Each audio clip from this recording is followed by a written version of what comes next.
Възможно ли е в два различни нотариални акта да имаме вписана еднаква площ на два апартамента, а когато отидем да ги видим, те да се окажат с различни. Единият да бъде доста по-голям от другия. Това е напълно възможно, защото през годините в нотариалните актове се изчисляваха по различен начин жилищните площи. Ето, например, съвременните нотариални актове, които са от 1991 година насам, как се смятат жилищните площи. Давам един пример. Това е едностаен апартамент. Жълтичкото е жилищната площ по нашите разбирания. Коридор, една стая, баня и тоалетна. Това са тераси.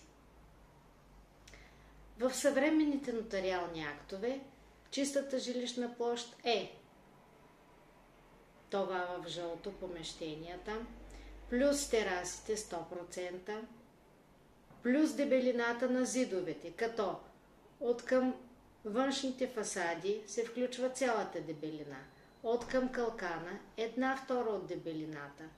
Тук отново е цялата дебелина, тук към съседен апартамент на половината и към общите части половината от дебелината. Така че, ако имате една стая от 20 квадратни метра с баня и тоалетна и с едно коридорче и две тераси, чистата жилищна площ се оказва 50-55 квадратни метра. Освен това, строителите включват и процента от общите части. Това става, за да не ни изглежда толкова скъпо. Тоест, те стигат до 15-20% от площта на имота, общите части. Значи за това едностайно апартаментче от една стая 20 квадрата, на неговата така изчислена 50 квадрата чиста жилищна площ, слагаме 20% и то става 60 квадратни метра.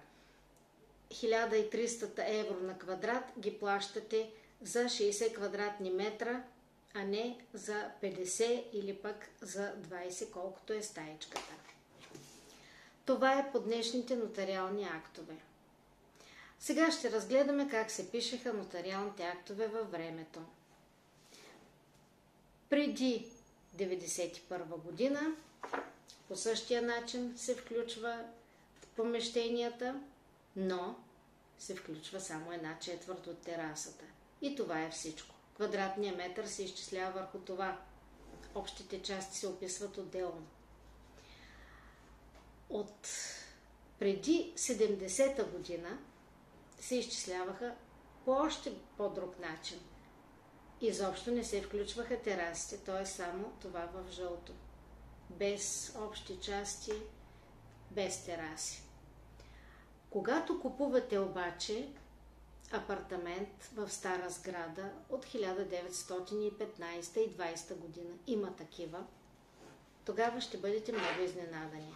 Защото в нотариалния акт, ако пише 50 квадратни метра, може да получите 300 апартамент. Защото при най-старите нотариални актове се смята само светлата площ и то на обитаемите помещения. Без коридори, без санитарни възли. Светлата площ е от стена до стена.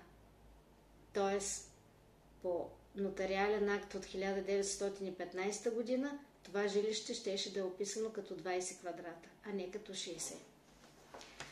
Така че, гледайте на място. Не гледайте какво е обявено като цена на квадратен метър. Направете оглед. Вижте от кога е строена сградата. Елате при мен. Аз съм Ирина Генова, Агенция за недвижими имоти Доминфо, вашия брокер.